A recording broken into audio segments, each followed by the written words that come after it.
Mais Dieu est en relation personnelle avec nous. Il n'annihile pas ta personnalité, ton tempérament, ce que tu es, ton identité, mais il se met en vis-à-vis avec toi. Il est en relation avec toi. Comme dans la Trinité. Et c'est ça qui est merveilleux avec le Dieu de la Bible. Il nous considère, nous sommes précieux à ses yeux. Nous sommes uniques. Uniques. Même si tu fais le tour du monde, tu ne trouveras jamais quelqu'un exactement comme toi. Et les scientifiques l'affirment. L'ADN.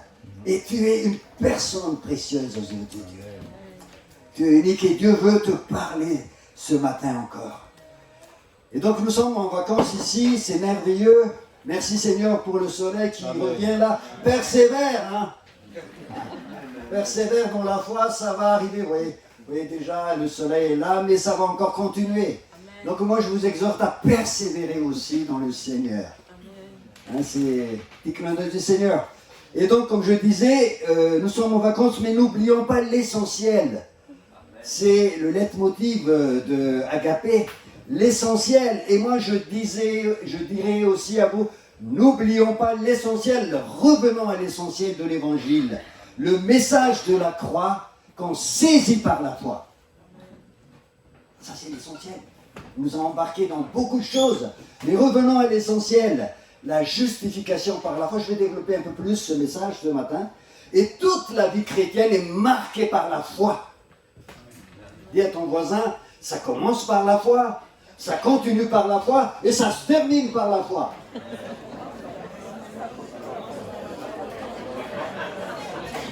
Et cette foi-là, elle pointe sur la puissance de la croix. L'apôtre Paul dit, je ne voulais savoir autre chose parmi vous que Jésus-Christ et Jésus-Christ crucifié et ressuscité et qui est ici présent ce matin. L'apôtre Paul exhorte Timothée à entrer dans le bon combat de la foi.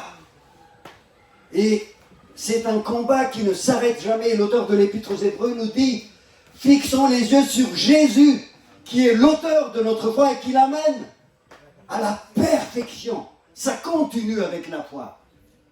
Et à la fin de sa vie, l'apôtre Paul dit, j'ai combattu le bon combat, j'ai achevé ma course, j'ai gardé ma foi. Ça commence par la foi, ça continue avec la foi, et ça se termine avec la foi. Amen. Revenons à l'essentiel, les amis. On nous a tellement donné des méthodes, des choses extraordinaires, des, je ne sais pas, comment on appelle ça maintenant avec... comment on appelle ça, développement personnel. C'est bien tout ça, je ne suis pas contre, mais revenons à l'essentiel. Au message simple de l'évangile, qui restaure, qui sauve, qui guérit, qui transforme les vies. Amen. Alors, je disais tout à l'heure que la source de tout, c'est la foi qui pointe sur le message de la croix. Et vous savez que la source du péché aussi, de tous les péchés que vous commettez, c'est l'incrédulité. Hein? Quand le Saint-Esprit il vient, Jean chapitre 16, verset 8, le Saint-Esprit, quand il viendra, il convaincra le monde. Qu'est-ce qu'il dit la parole? De justice, de jugement et de péché. Et le péché, pourquoi? Parce que, je ne peux pas l'afficher, le péché parce que il ne croit pas en moi. Regardez dans votre Bible. Quand vous commencez à ne pas croire, ben, vous tombez dans le péché, l'incrédulité. Est-ce que Dieu a réellement dit? C'est comme ça que le péché est entré dans le monde. Et c'est comme ça que ça entrera dans notre vie aussi. Et il y a encore un autre verset qui dit, dans Jean chapitre 6, verset 29, c'est quoi les œuvres de Dieu? Les œuvres de Dieu, ce que vous croyez en celui. Jean 6, 29, en celui qu'il a envoyé. C'est ça les œuvres. On fait beaucoup d'œuvres, mais toute activité, toute démarche dans les Seigneurs commence par la foi. Sinon, c'est dans la religion. C'est des activités. Mais quand ta foi est positionnée sur les Seigneurs, ben là, tu rentres dans les œuvres préparées d'avance par Dieu. C'est par grâce que vous êtes sauvés, par le moyen de la foi. Cela ne vient pas de vous, c'est un don de Dieu, Éphésiens chapitre 2, versets 8 à 10. Ce n'est point par les œuvres, afin que personne ne se glorifie. Vous êtes son ouvrage, tu es son ouvrage. Tu as été créé pour des œuvres que Dieu a préparées d'avance, afin que tu les pratiques. Amen. Donc rentrons dans cette œuvre qui commence par notre foi.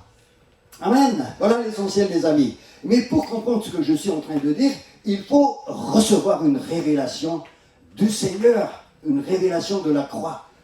Vous savez que l'apôtre Paul, c'est quelqu'un qui parle de cette révélation. Il dit dans Éphésiens chapitre 1er, verset 17, « Je ne cesse de rendre gloire » Éphésiens 1, 17, « Je ne cesse de rendre grâce pour vous, faisant mention de vous dans mes prières, afin que le Dieu de notre Seigneur Jésus-Christ, le Père de gloire, vous donne un esprit de sagesse et de révélation, qui vous le fasse connaître. » Tu ne peux pas connaître Dieu sans la sagesse et la révélation. Jésus a ouvert l'esprit des disciples. Luc 24, 44 et suivant.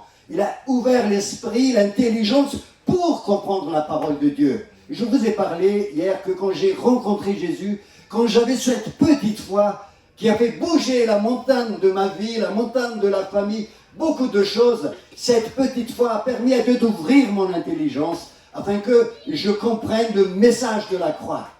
Donc il faut une révélation qui illumine les yeux de votre cœur.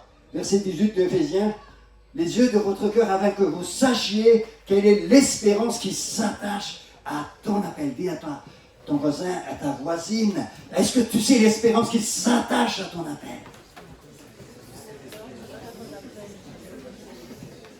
C'est une grande espérance qui commence dès ici-bas. Et je disais, il est où notre ami Luther? Il est là. Merci Luther d'être là, parce que Martin Luther, le réformateur, il était désespéré, il cherchait Dieu et surtout il était culpabilisé jusqu'au jour où le Saint-Esprit lui a ouvert l'intelligence, lui donne une révélation de la parole. Il comprit que le juste vivra par la foi. Sans la foi, impossible de plaire à Dieu. Il a compris ça tout d'un coup et ça a complètement bouleversé sa vie. Pas seulement sa vie, mais l'Europe et le monde entier étaient bouleversés. Petite foi, une petite révélation qui a changé complètement et Dieu veut se révéler à toi ce matin. De transformer ta vie. Il veut impacter les gens autour de toi. Je ne dirais pas que tu seras le deuxième réformateur ou réformatrice, mais en tout cas il va impacter. Tu vas bouleverser le monde parce que cette petite foi-là déplace même les grandes montagnes. Et donc, qu'est-ce qu'il a compris, le réformateur? Il a compris ce qu'on appelle la justification par la foi. Et c'est bien de bien comprendre ça, les amis. On entend parler, on entend prêcher. La justification, c'est l'acte juridique divin par lequel Dieu te déclare juste. Amen. L'acte juridique divin par lequel Dieu te déclare juste. Dieu prend la justice de Jésus et te l'attribue. Il te l'impute. Incroyable, hein? Dieu ne te déclare pas innocent parce que tu es coupable. Dieu ne t'acquitte pas parce que des gens acquittés, en général, ce sont des gens qu'on a constaté qu'en fait, ils n'ont rien fait. Il est acquitté. Mais tu es coupable. Mais Dieu a pris la justice de Jésus, il te l'impute. Il te l'applique et il te déclare juste. Ça, c'est le tribunal divin, les amis. Je suis juste. Je suis justice de Jésus. Celui qui n'a point connu le péché, 2 Corinthiens 5, 21, celui qui n'a point connu le péché, il l'a fait devenir péché pour toi, afin que en lui, tu aies justice de Jésus. Alléluia. C'est ça. C'est ça l'objet de ta foi. C'est cela qu'il faut que tu t'appropries. C'est pas autre chose. Et beaucoup de gens essaient d'être justes devant Dieu. Non, tu es dans la religion. Beaucoup de gens essaient d'être meilleurs devant Dieu. Tu ne le pourras pas. Ça commence par ce qui a été déjà accompli. C'est pour ça que je disais toujours, c'est un fait historique, juridique. Tout ce qui te reste à faire, c'est de l'approprier. Sinon, tu es dans la religion. Et tu n'as rien compris à l'évangile. Le grand drame, les amis, c'est qu'on commence par ça, mais on termine par la chair. Galates, vous comprenez? Chapitre 3. Moi, j'ai commencé par ça quand je vous ai raconté que le jour où j'étais visité par le Seigneur dans ma chambre, j'ai réalisé la grandeur de Dieu, l'horreur de mes péchés, combien j'étais mauvais, sale, mais en même temps, j'ai réalisé aussi la grâce de Dieu. Combien Dieu m'aime, alors que j'étais pécheur. Et on commence, on saisit par la foi. Et là, il se passe quelque chose d'extraordinaire. On devient juste et on ressent au fond de notre âme, parce que c'est par la foi que ça commence. Et quand on ressort par la foi, ça se transfère au niveau de notre âme et après au niveau de nos corps. Esprit, âme et corps. Et nous sommes en relation avec Dieu par notre esprit, par la foi. Et le problème, c'est qu'on commence par ça. Vous avez déjà vécu cette expérience au tout début, hein? Vous vous sentez léger, vous avez eu même l'impression de voler. J'ai entendu beaucoup de témoignages comme ça. J'ai eu l'impression que mes pieds n'étaient plus par terre. Pourquoi? Parce qu'il y avait tellement la présence de Dieu. Et ça qui a déclenché ça, c'est la foi. C'est la foi. Mais c'est vrai que dès que vous avez commencé à croire, le Saint-Esprit a ouvert votre intelligence, révélation de la croix, et la foi a permis des grandes portes ouvertes parce qu'on ne peut pas plaire à Dieu sans la foi. Donc, c'est important. Mais le gros problème, comme je vous ai dit tout à l'heure, c'est que très souvent, on commence par la foi et on termine par la chair. On va retomber dans la loi. Alors, lisons Galates ensemble. Galates chapitre 3, verset 1 et 4. Ouvrez votre Bible, hein. N'hésitez pas à ouvrir votre Bible devant vous. Si on n'arrive pas à afficher, c'est pas grave. Ouvrez votre Bible. Ô Galates, dépourvus de sens, qui vous a fasciné, vous, aux yeux de qui Jésus-Christ a été peint, crucifié? Voici seulement ce que je veux apprendre de vous. Est-ce par les œuvres de la loi que vous avez reçu l'Esprit ou par la prédication de la foi? Êtes-vous dépourvus de sens? Après avoir commencé par l'Esprit, vous voulez maintenant finir par la chair? Avez-vous tant souffert en vain, si toutefois c'est en vain? Celui qui vous accorde l'Esprit et qui opère des miracles parmi vous, le fait-il donc par les œuvres de la loi ou par la prédication de la foi? Waouh! Et comme Abraham crut à Dieu et que cela lui fut imputé à justice, reconnaissez donc ce que sont ceux qui ont la foi, qui sont fils d'Abraham. Est-ce qu'il y a des fils d'Abraham ici? Qui ont la foi, qui ont commencé par la foi. Verset 7. Reconnaissez donc que ce sont ceux qui ont la foi qui sont fils d'Abraham. Aussi l'Écriture, prévoyant que Dieu justifierait les païens par la foi. Est-ce qu'il y avait des païens ici? Oui, il y en a plein. Moi, j'étais païen. A d'avance annoncé cette bonne nouvelle à Abraham. Toutes les nations seront bénies en toi, de sorte que ceux qui croient sont bénis avec Abraham le croyant. Verset 10. Car tous ceux qui s'attachent aux œuvres de la loi sont sous la malédiction. Car il est écrit, maudit est quiconque n'observe pas le livre de la loi et ne le met pas en pratique, et que nul ne soit justifié devant Dieu par la loi. Cela est évident, puisque le juste vivra par la foi. Est-ce qu'il y a des justes ici? Je vis par la foi. Verset 12. Or la loi ne procède pas de la foi, mais elle dit, celui qui mettra ces choses en pratique vivra par elles. Christ nous a rachetés de la malédiction de la loi, étant devenu malédiction pour nous, car il est écrit, maudit est quiconque est pendu au bois, afin que la bénédiction d'Abraham eût pour les païens son accomplissement en Jésus-Christ, et que nous reçussions par la foi l'Esprit qui avait été promis. Par la foi, par la grâce, par l'Esprit. Marcher selon l'Esprit, c'est marcher par la foi aussi, les amis. On verra ça un peu plus loin. Et l'autre qui est contraire à tout ça, c'est la loi, les œuvres, la religion, la chair. Je vous invite vraiment à méditer ces paroles. Nous avons tous commencé la vie chrétienne par la foi, par la grâce, par l'Esprit. Et le grand danger, c'est de terminer par la religiosité, par la chair, par les différentes choses qui sont en dehors de la foi. La situation est grave pour les Galates. Très, très grave. Ils ne se rendaient pas compte. Et c'est pour ça que l'apôtre Paul les interpelle. Galates dépourvus de sens, insensés. Et quand on lit dans les évangiles ce terme insensé, sans intelligence, en fait, cette révélation qui a changé leur façon de voir les choses n'est plus là, ils sont aveuglés.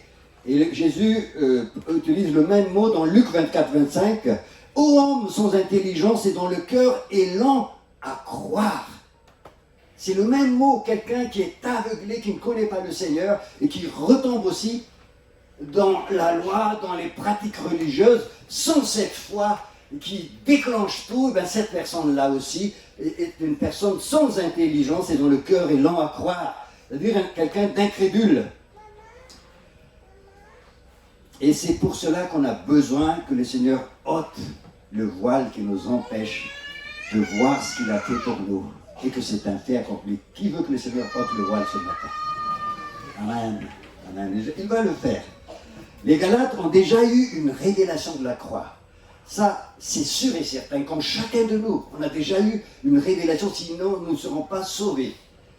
Parce que le terme que l'apôtre Paul utilise ici au verset 1, Jésus-Christ qui a été peint comme crucifié. Et le terme peint, c'est prographo en grec, ça veut dire, c'est presque comme un dessin, une révélation. C'était évident pour les Galates que Jésus a été crucifié. Donc ça a été une grande révélation qui les a introduits dans cette relation, dans cette démarche, ce cheminement de foi. Mais ils ont été aveuglés. Ils ont été aveuglés, pervertis. Et c'est pour ça que l'apôtre Paul dit un peu plus bas, vous voyez un peu plus haut dans Galates chapitre 1er, verset 6, il a dit, il y a des gens qui ont déformé le message de la croix, 6 et 7, Galates 1, 6 et 7, qui ont perverti le message de la croix. Et c'est pour cela qu'il faut vraiment revenir à l'essentiel. Ces gens-là vous ont emmené dans la loi, dans la pratique de ce qui n'était pas selon la volonté de Dieu. Et c'est pour cela que nous allons revenir à l'essentiel ce matin, et je pense que ce message est pour nous aussi. Alors, qu'est-ce que dit l'Épître aux Galates? L'Épître aux Galates dit, d'abord, Galates 3, 6 à 9, on l'a lu tout à l'heure, hein? Abraham crut à Dieu et cela fut imputé à justice. Il est dans la version Semeur, il fut déclaré juste. Revenons à l'essentiel, à la simplicité de l'évangile. Je pense que c'est pour cela aussi que ces moments, ce camping a été créé pour que nous puissions revenir à l'essentiel. Reconnaissez donc que ce sont ceux qui ont la foi qui sont fils d'Abraham. Abraham crut à Dieu et cela fut imputé à justice. Ceux qui ont la foi d'Abraham sont fils d'Abraham. Amen. Et ça, c'est une approche, je disais tout à l'heure, juridique et historique. Notre foi pointe sur l'œuvre accomplie à la croix. Qu'est-ce qui s'est passé à la croix, les amis? Qu'est-ce qui s'est passé? La croix, c'est un lieu de jugement. Là, je reviens vraiment à l'essentiel. C'est un lieu de jugement, et ça s'est passé il y a à peu près 2000 ans. Ça s'est passé exactement dans l'histoire de l'humanité. Et Jésus le dit dans Jean chapitre 12, verset 31, « Maintenant le jugement de ce monde, maintenant le prince de ce monde sera jugé. » Jean 12, 31. Et le maintenant, c'est un terme qui dit aujourd'hui. C'est pas une légende, ce n'est pas une invention, c'est pas un mot d'encouragement, c'est maintenant. Et l'apôtre Paul utilise, suivez bien moi, dans l'épître aux Romains surtout, des mots très juridiques. Il parle de la loi, il parle de la transgression, et après il parle de tribunal de Dieu, il parle de juge, il parle de condamnation, il parle de châtiment. Si vous lisez l'épître aux Romains, vous allez voir qu'il y a une approche juridique. Et cette approche juridique se base sur un jugement qui s'est passé il y a 2000 ans. Et après, tout d'un coup, il y a un terme qui sort, justification. On ne trouve ce terme nulle part dans les tribunaux du monde entier. Vous ne trouverez jamais justification. Parce qu'on ne justifie pas un coupable. Mais dans la Bible, il y a ce terme justification. Quand on va encore plus loin, on trouve le terme avocat. On est dans une approche juridique. Pourquoi? Parce que la Bible, c'est pas une légende, une belle légende. La Bible, c'est une réalité historique, juridique, et qui a un impact sur notre vie maintenant. Mais il faut que tu t'appropries et que tu actualises maintenant ce qui a été accompli. Que ce soit dans le domaine du salut, dans le domaine de la sanctification. Il y a des gens qui pensent que le salut, oui, par la foi, mais après je me sanctifie, je me sanctifie. Non! La sanctification a été aussi accomplie à la croix. Il faut que tu l'actualises dans ta vie. J'ai été crucifié avec Christ. Ce n'est plus moi qui vis, c'est Christ qui vit en moi. J'ai été crucifié il y a 2000 ans. C'est un fait de l'histoire. Ne savez-vous pas donc, frères, que nous tous qui avons été baptisés, Romains 6, 3, nous avons été ensevelis avec Christ. Nous avons été morts avec Christ. J'ai été mort avec Christ. Colossiens 3, 3. Vous êtes morts, Colossiens 3, 3, et votre vie est cachée en Jésus. Je suis mort, c'est un fait historique. J'ai été mis à part, sanctifié. Je suis mort. Et ce que je fais dans cette vie, j'actualise. Que ce soit au niveau de la crucifixion de ma chair, au niveau de la délivrance, c'est un fait accompli. Le diable a été vaincu. Le match est terminé. On n'est pas en train de se dire qui va gagner. Ça a été déjà accompli. Le match est terminé. C'est écrit, vous pouvez regarder le score, 100% Jésus, 0 le diable. C'est écrit. Ce que j'ai à faire, c'est j'actualise ce qui a été fait. J'ai été ressuscité avec Christ. Ce n'est plus moi qui vis. J'applique la puissance de la croix à ma vie, la puissance de la délivrance à ma vie. Et je suis assis dans les lieux célestes avec Christ. Éphésiens chapitre 2, verset 6. Pourquoi? Parce que les fondations historiques, juridiques, spirituelles sont là. Ah, ça, il faut bien comprendre. On n'est pas là en train de se combattre, de savoir qui va gagner. Non, le match est terminé. Et beaucoup de chrétiens sont dedans, parce qu'on a tellement inventé tout un tas de choses. Au lieu de revenir à l'essentiel. Oh, Galates insensé!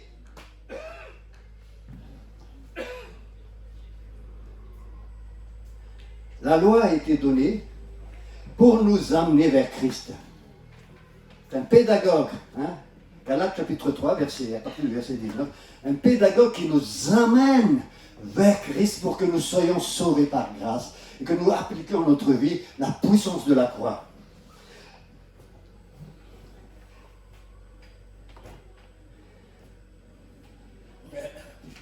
Amen.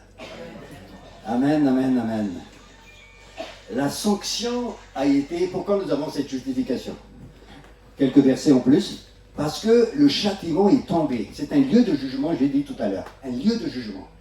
Et Dieu a déjà jugé le péché en qui? Dans la personne de Jésus. Quiconque pêche transgresse la loi, dit la parole dans 1 Jean 3, 4. Le salaire du péché, c'est la mort. L'âme qui pêche est celle qui mourra. Ézéchiel 18, 4. Dieu ne tient point le coupable pour innocent, mais Dieu a jugé tout ça dans la personne de Jésus.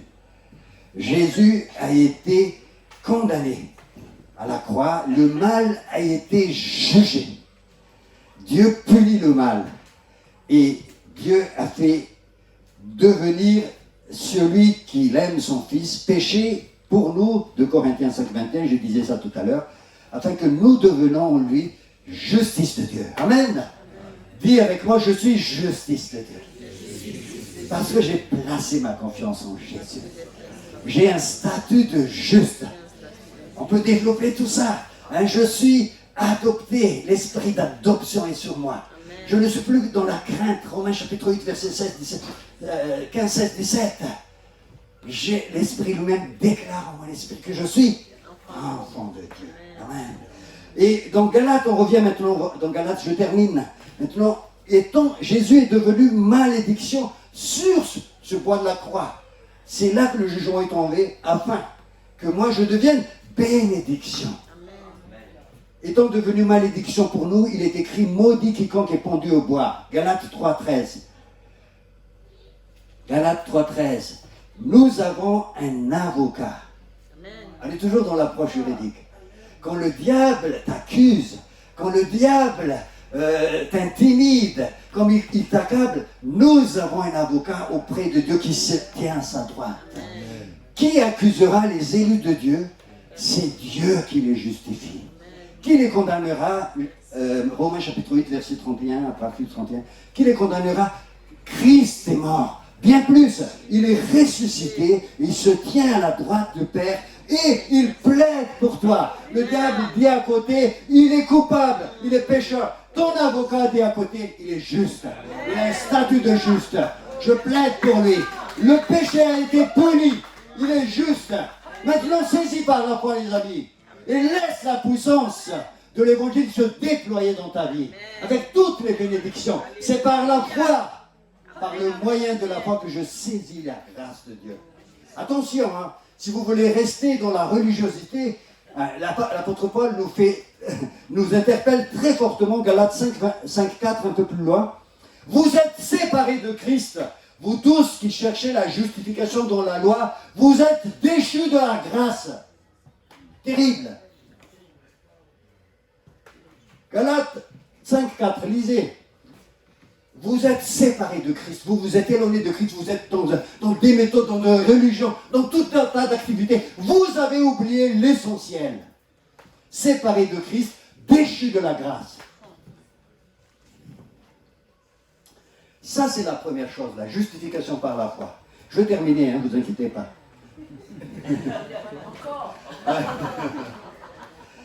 La deuxième chose, l'apôtre Paul le dit dans Galates 3, 4, il dit « Voici seulement ce que je veux apprendre de vous, Galates. Est-ce que par les œuvres de la loi que vous avez reçu l'Esprit, ou par la prédication de la foi? Qui a reçu la nouvelle naissance ici?